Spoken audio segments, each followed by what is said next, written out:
उसी अवसर पर वहाँ एक तपस्वी आया जो तेज का पुंज, छोटी अवस्था का और सुंदर था। उसकी गति कवि नहीं जानते। वह वैरागी के वेश में था और मन, वचन तथा कर्म से श्री रामचंद्र जी का प्रेमी था। अपने इष्ट देव को पहचानकर उसके नेत्रों में जल भर आया और शरीर पुलकित हो गया। वह दंड की भांति पृथ्वी पर गिर पड़ा। उसकी दशा का वर्णन नहीं किया जा सकता।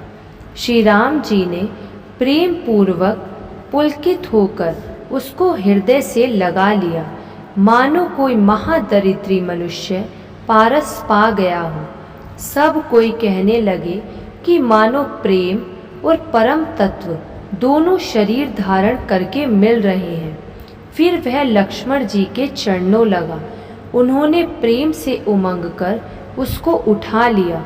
फिर उसने सीता जी की चरण धूलि को अपने सिर पर धारण किया। माता सीता जी ने भी उसको अपना छोटा बच्चा जानकर आशीर्वाद दिया। फिर निषाद राज ने उसको दंडवत की। श्री रामचंद्र जी का प्रेमी जानकर वह उस निषाद से आनंदित होकर मिला। वह तपस्वी अपने नेत्र रूपी दोनों से श्री राम जी की सौंदर्य सुधा का पान करने लगा और ऐसा आनंदित हुआ जैसे कोई भूखा आदमी सुंदर भोजन पाकर आनंदित होता है। इधर गांव की स्त्रियां कह रही हैं, हे सखी, कहो तो वे माता पिता कैसे हैं जिन्होंने ऐसे सुंदर सुकुमार बालकों को वन में भेज दिया है। श्री राम जी, श्री लक्ष्मण जी और सीता जी के रूप को देखकर सब स्त्री पुरुष स्नेह से व्याकुल हो जाते हैं। तब श्री रामचंद्र जी ने सखा गुहू को अनेक प्रकार से समझाया। श्री रामचंद्र जी की आज्ञा को सिर चढ़ाकर उसने अपने घर को गमन किया। फिर सीता जी, श्री राम जी और लक्ष्मण जी ने हाथ जोड़कर यमुना जी को पुनः प्रणाम किया और सूर्य कन्या यमुना जी की बड़ाई करते हुए सीता जी सहित दोनों भाई प्रसन्नतापूर्वक आगे चले। रास्ते में जाते हुए उन्हें अनेकों यात्री मिलते हैं। वे दोनों भाइयों को देखकर उनसे प्रेम पूर्वक कहते हैं कि तुम्हारे सब अंगों में राजचिन्ह देखकर हमारे हृदय में बड़ा सोच होता है। तुम लोग रास्ते में पैदल ही चल रहे हो। इससे हमारी समझ में आता है कि ज्योतिष शास्त्र झूठा ही है। भारी जंगल और बड़े बड़े पहाड़ों का दुर्गम रास्ता है। तिस पर तुम्हारे साथ सुकुमारी स्त्री है। हाथी और सिंगों से भरा यह भयानक वन देखा तक नहीं जाता। यदि आज्ञा हो तो हम साथ चलें। आप जहाँ तक जाएंगे वहाँ तक पहुँचाकर फिर आपको प्रणाम करके हम लौट आवेंगे। इस प्रकार वे यात्री प्रेमवश पुलकित शरीर हो और नेत्रों में जल भरकर पूछते हैं, किंतु कृपा के समुद्र श्री रामचंद्र जी कोमल विनययुक्त वचन कहकर उन्हें लौटा देते हैं। जो गांव और पूर्वे रास्ते में बसे हैं, नागों और देवताओं के नगर उनको देखकर प्रशंसा पूर्वक ईर्ष्या करते और ललचाते हुए कहते हैं कि किस पुण्यवान ने किस शुभ घड़ी में इनको बसाया था, जो आज ये इतने धन्य और पुण्यमय तथा परम सुंदर हो रहे हैं। जहाँ जहाँ श्री रामचंद्र जी के चरण चले जाते हैं, उनके समान इंद्र की पुरी अमरावती भी नहीं है। रास्ते के समीप बसने वाले भी बड़े पुण्यात्मा हैं। स्वर्ग में रहने वाले देवता भी उनकी सराहना करते हैं, जो नेत्र भरकर सीता जी और लक्ष्मण जी सहित घनश्याम श्री राम जी के दर्शन करते हैं। जिन तालाबों और नदियों में श्री राम जी स्नान कर लेते हैं, देव सरोवर और देव नदियाँ भी उनकी बड़ाई करती हैं। जिस वृक्ष के नीचे प्रभु जा बैठते हैं, कल्प वृक्ष भी उसकी बड़ाई करते हैं। श्री रामचंद्र जी के चरण कमलों की रज का स्पर्श करके पृथ्वी अपना बड़ा भाग्य मानती है। रास्ते में बादल छाया करते हैं और देवता फूल बरसाते और सिहाते हैं। पर्वत, वन और पशु पक्षियों को देखते हुए श्री राम जी रास्ते में चले जा रहे हैं। सीता जी और लक्ष्मण जी सहित श्री रघुनाथ जी जब किसी गांव के पास जा निकलते हैं, तब उनका आना सुनते ही बालक, बूढ़े, स्त्री, पुरुष सब अपने घर और काम काज को भूलकर तुरंत उन्हें देखने के लिए चल देते हैं। श्री राम, लक्ष्मण और सीता जी का रूप देखकर, नेत्रों का फल पाकर वे सुखी होते हैं। दोनों भाइयों को देखकर सब प्रेमानंद में मगन हो गए। उनके नेत्रों में जल भर आया और शरीर पुलकित हो गया। उनकी दशा वर्णन नहीं की जाती, मानो दरिद्रों ने चिंतामणि की ढेरी पा ली हो। वे एक एक को पुकारकर सीख देते हैं कि इसी क्षण नेत्रों का लाभ ले लो। कोई श्री रामचंद्र जी को देखकर ऐसे अनुराग में भर गए हैं कि वे उन्हें देखते हुए उनके साथ लगे चले जा रहे हैं। कोई नेत्र मार्ग से उनकी छवि को हृदय में लाकर शरीर, मन और श्रेष्ठ वाणी से शिथिल हो जाते हैं। कोई बड़ की सुंदर छाया देखकर वहाँ नरम घास और पत्ते बिछाकर कहते हैं कि क्षण भर यहाँ बैठकर थकावट मिटा लीजिए, फिर चाहे अभी चले जाइएगा, चाहे सवेरे। कोई घड़ा भरकर पानी ले आते हैं और कोमल वाणी से कहते हैं, हे नाथ, आचमन तो कर लीजिए। उनके प्यारे वचन सुनकर और उनका अत्यंत प्रेम देखकर दयालु और परम सुशील श्री रामचंद्र जी ने मन में सीता जी को थकी हुई जानकर घड़ी भर बड़ की छाया में विश्राम किया। स्त्री पुरुष आनंदित होकर शोभा देखते हैं। अनुपम रूप ने उनके नेत्र और मनों को लुभा लिया है। सब लोग टकटकी लगाए श्री रामचंद्र जी के मुख चंद्र को चकोर की तरह देखते हुए चारों ओर सुशोभित हो रहे हैं। श्री राम जी का नवीन तमाल वृक्ष के रंग का श्याम शरीर अत्यंत शोभा दे रहा है, जिसे देखते ही करोड़ों कामदेवों के मन मोहित हो जाते हैं। बिजली के से रंग के लक्ष्मण जी बहुत ही भले मालूम होते हैं। वे नख से शिखा तक सुंदर हैं और मन को बहुत भाते हैं। दोनों मुनियों के वस्त्र पहने हैं और कमर में तरकस कसे हुए हैं। कमल के समान हाथों में धनुष बाण शोभित हो रहे हैं। उनके सिरों पर सुंदर जटाओं के मुकुट हैं। वक्षस्थल, भुजा और नेत्र विशाल हैं और शरद पूर्णिमा के चंद्रमा के समान सुंदर मुखों पर पसीने की बूंदों का समूह शोभित हो रहा है। उस मनोहर जोड़ी का वर्णन नहीं किया जा सकता, क्योंकि शोभा बहुत अधिक है और मेरी बुद्धि थोड़ी है। श्री राम, लक्ष्मण और सीता जी की सुंदरता को सब लोग मन, चित्त और बुद्धि तीनों को लगाकर देख रहे हैं। प्रेम के प्यासे स्त्री पुरुष ऐसे थकित रह गए जैसे दीपक को देखकर हिरनी और हिरन गांवों की स्त्रियां सीता जी के पास जाती हैं, परंतु अत्यंत स्नेह के कारण पूछते सकुचाती हैं। बार बार सब उनके पांव लगती हैं और सहज ही सीधे सादे कोमल वचन कहती हैं। हे राजकुमारी, हम विनती करती हैं, परंतु स्त्री स्वभाव के कारण कुछ पूछते हुए डरती हैं। हे स्वामिनी, हमारी डिठाई क्षमा कीजिएगा और हमको गंवारी जानकर बुरा ना मानिएगा। ये दोनों राजकुमार स्वभाव से ही परम सुंदर हैं।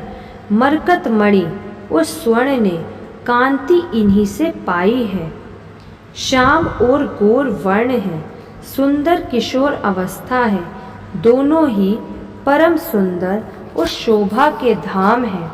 शरद पूर्णिमा के चंद्रमा के समान इनके मुख और शरद ऋतु के कमल के समान इनके नेत्र हैं। हे सुमुखी, कहो तो अपनी सुंदरता से करोड़ों कामदेवों को लजाने वाले ये तुम्हारे कौन हैं? उनकी ऐसी प्रेममयी सुंदर वाणी सुनकर सीता जी सकुचा गई और मन ही मन मुस्कुराई। गोर वर्ण वाली सीता जी उनको देखकर संकोचवश पृथ्वी की ओर देखती हैं। वे दोनों ओर के संकोच से सकुचा रही हैं, अर्थात ना बताने में ग्राम की स्त्रियों को दुख होने का संकोच है और बताने में लज्जा रूप संकोच। हिरण के बच्चे के सदृश नेत्र वाली और कोकिल की सी वाणी वाली सीता जी सकुचाकर प्रेम सहित मधुर वचन बोली। ये जो सहज स्वभाव, सुंदर और गोरे शरीर के हैं, उनका नाम लक्ष्मण है। ये मेरे छोटे देवर हैं। फिर सीता जी ने लज्जावश अपने चंद्र मुख को आंचल से ढककर और श्री राम जी की ओर निहार कर बोहें टेढ़ी करके खंजन पक्षी के से सुंदर नेत्रों को तिरछा करके सीता जी ने इशारे से उन्हें कहा कि ये श्री रामचंद्र जी मेरे पति हैं। यह जानकर गांव की सब युवती स्त्रियां इस प्रकार आनंदित हुई मानो कंगालों ने धन की राशियां लूट ली हों। वे अत्यंत प्रेम से सीता जी के पैरों पड़कर बहुत प्रकार से आशीष देती हैं, शुभकामना करती हैं कि जब तक शेष जी के सिर पर पृथ्वी रहे तब तक तुम सदा सुहागिनी बनी रहो और पार्वती जी के समान अपने पति की प्यारी हो। हे देवी, हम पर कृपा ना छोड़ना। हम बार बार हाथ जोड़कर विनती करती हैं, जिसमें आप फिर इसी रास्ते लौटें और हमें अपनी दासी जानकर दर्शन दें। सीता जी ने उन सबको प्रेम की प्यासी देखा और मधुर वचन कह कहकर उनका भली भांति संतोष किया, मानो चांदनी ने कुमुदनियों को खिलाकर पुष्ट कर दिया हो। उसी समय श्री रामचंद्र जी का रुख जानकर लक्ष्मण जी ने कोमल वाणी से लोगों से रास्ता पूछा। यह सुनते ही स्त्री पुरुष दुखी हो गए, उनके शरीर पुलकित हो गए और नेत्रों में जल भर आया। उनका आनंद मिट गया और मन ऐसे उदास हो गए मानो विधाता की दी हुई संपत्ति छीने लेता हो। कर्म की गति समझकर उन्होंने धैर्य धारण किया और अच्छी तरह निर्णय करके सुगम मार्ग बतला दिया। तब लक्ष्मण जी और जानकी जी सहित श्री रघुनाथ जी ने गमन किया और सब लोगों को प्रिय वचन कहकर लौटाया, किंतु उनके मनों को अपने साथ ही लगा लिया। लौटते हुए वे स्त्री पुरुष बहुत ही पछताते हैं और मन ही मन देव को दोष देते हैं। बड़े ही विषाद के साथ कहते हैं कि विधाता के सभी काम उल्टे हैं। वह विधाता बिल्कुल स्वतंत्र, निर्दय और निडर है, जिसने चंद्रमा को रोगी और कलंकी बनाया, कल्प वृक्ष को पेड़ और समुद्र को खारा बनाया। उसी ने इन राजकुमारों को वन में भेजा है। जब विधाता इनको वनवास दिया है तब उसने भोग विलास व्यर्थ ही बनाए।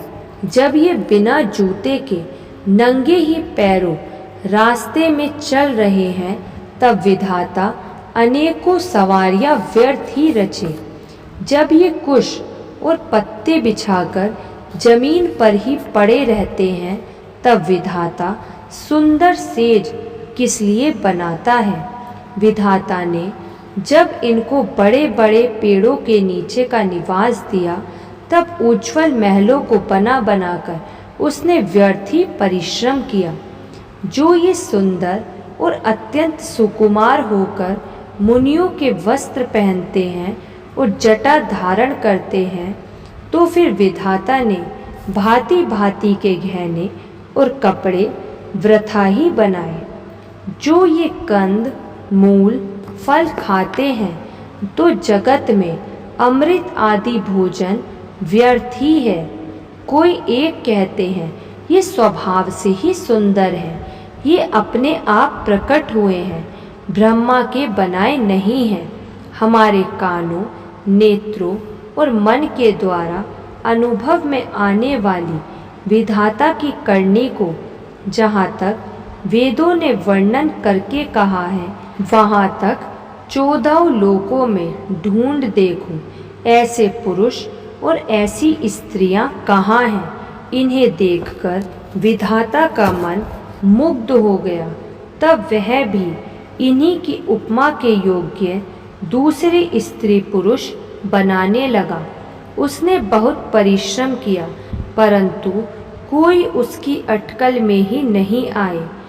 इसी ईर्ष्या के मारे उसने इनको जंगल में लाकर छिपा दिया है।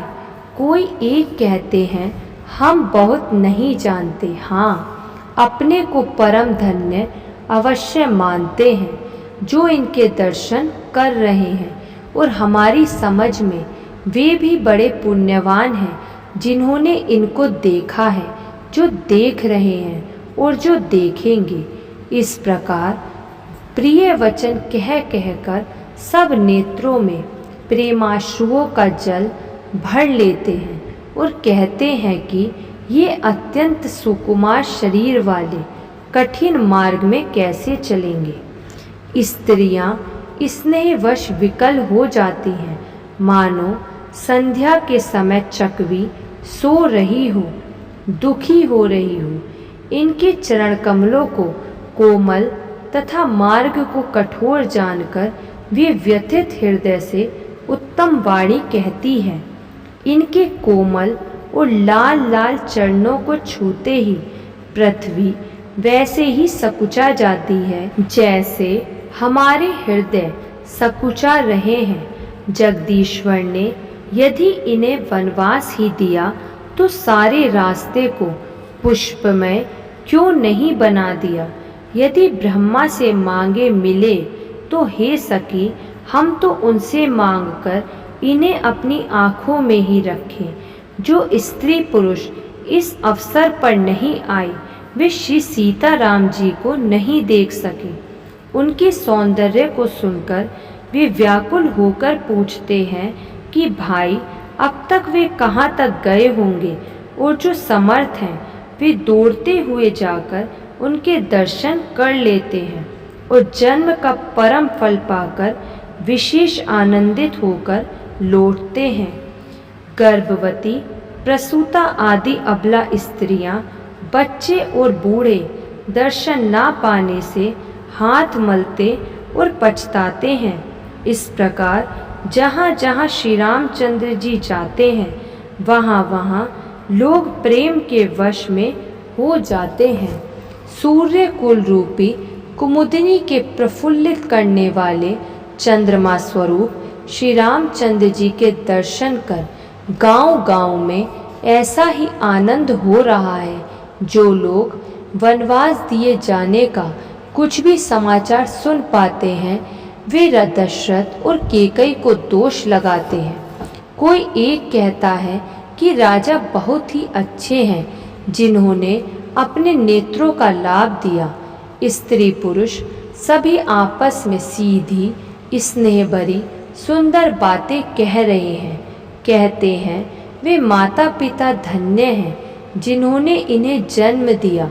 वह नगर धन्य है जहाँ से ये आए हैं। वह देश, पर्वत, वन और गांव धन्य हैं और वही स्थान धन्य है जहाँ जहाँ ये जाते हैं। ब्रह्मा ने उसी को रचकर सुख पाया है जिसके ये श्री रामचंद्र जी सब प्रकार से स्नेही हैं। पथिक रूप श्री राम लक्ष्मण की सुंदर कथा सारे रास्ते और जंगल में छा गई है। रघुकुल रूपी कमल के खिलाने वाले सूर्य श्री रामचंद्र जी इस प्रकार मार्ग के लोगों को सुख देते हुए सीता जी और लक्ष्मण जी सहित वन को देखते हुए चले जा रहे हैं। जय श्री राम।